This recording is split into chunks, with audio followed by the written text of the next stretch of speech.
7 घंटे सुनने के बाद हम 10-15 मिनट बोलते हैं, किसानों से मिलते हैं, उनसे एमएसपी के बारे में बात होती है, उनकी मुश्किलों के बारे में बात होती है, पानी की समस्या के बारे में बात होती है, जो बारिश से उनके खेत में नुकसान हुआ है उसके बारे में बात होती है। आजाद हिंदुस्तान में पहली बार हमारा किसान टैक्स दे रहा है। 5% फर्टिलाइजर पे, 12% जीएसटी ट्रैक्टर पे और 18% पेस्टिसाइड पे, और डीजल के लिए तकरीबन 90 रुपए लीटर। जब हम किसानों से पूछते हैं खेत से कितना पैसा बनता है, हमें बताते हैं कि मुश्किल से थोड़ा सा पैसा निकलता है। कपास के किसान से कल बात हुई, हमने उससे पूछा पिछले 10 साल में कितने सालों में आपने पैसा बनाया। कहा कि 10 साल में से 7 साल नुकसान हुआ है, 3 साल पैसा बना है। हमें बताया कि बारिश के कारण उसको जबरदस्त नुकसान हुआ, पूरा खेत बर्बाद हो गया। मैंने उससे पूछा, बीमा के बारे में पूछा, इंश्योरेंस के बारे में पूछा, कहता है कि सरकार का जो इंश्योरेंस स्कीम है वो चोरी है। नरेंद्र मोदी जी ने नोटबंदी की और गलत जीएसटी लागू की। मैं आपसे पूछना चाहता हूं, यहां पे कोई एक व्यक्ति है जिसको नोटबंदी से फायदा हुआ हो? एक आदमी है जिसको जीएसटी से फायदा हुआ है? जो हमारे छोटे व्यापारी हैं, मिडिल साइज बिजनेस हैं, जो रोजगार दिलवाते हैं, वो सब नष्ट हो गए, खत्म हो गए जीएसटी नोटबंदी के कारण। आज हिंदुस्तान अपने युवाओं को रोजगार नहीं दे सकता। इन सड़कों पे मेरे साथ युवा चलते हैं, पहला सवाल पूछता हूं, पढ़ाई की, डिग्री ली? सब के सब कहते हैं पढ़ाई की, डिग्री मिली। और फिर मैं पूछता हूं, उस डिग्री का फायदा मिला, रोजगार मिला? और सब के सब कहते हैं कुछ नहीं मिला, बेरोजगार है। भारत जोड़ो यात्रा 3 मुद्दों के लिए की गई है।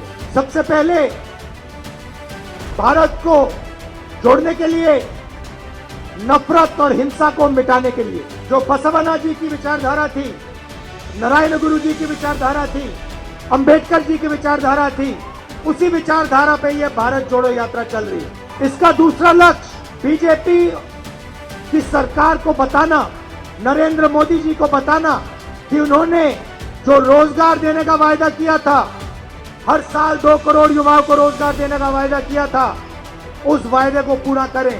और ये मैं नहीं कह रहा हूं, ये हिंदुस्तान का हर युवा कह रहा है। और तीसरा मुद्दा, जो महंगाई बढ़ती जा रही है, गैस सिलेंडर 400 रुपए का होता था, आज 1000 रुपए का है। पेट्रोल और डीजल की कीमत बढ़ती जा रही है, रुकती नहीं है। इंटरनेशनल मार्केट में तेल का दाम कम हो ज्यादा, हिंदुस्तान में पेट्रोल डीजल का दाम बढ़ता ही जाएगा।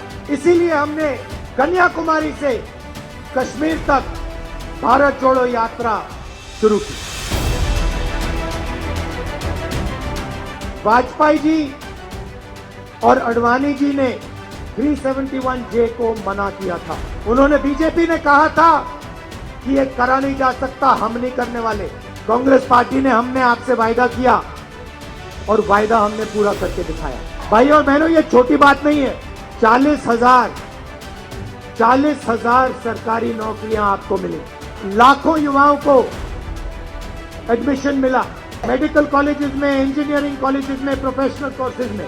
और आपके इंफ्रास्ट्रक्चर, सड़कों पे 10,000 करोड़ रुपए आपको दिया गया। ये फर्क है हम में उनमें।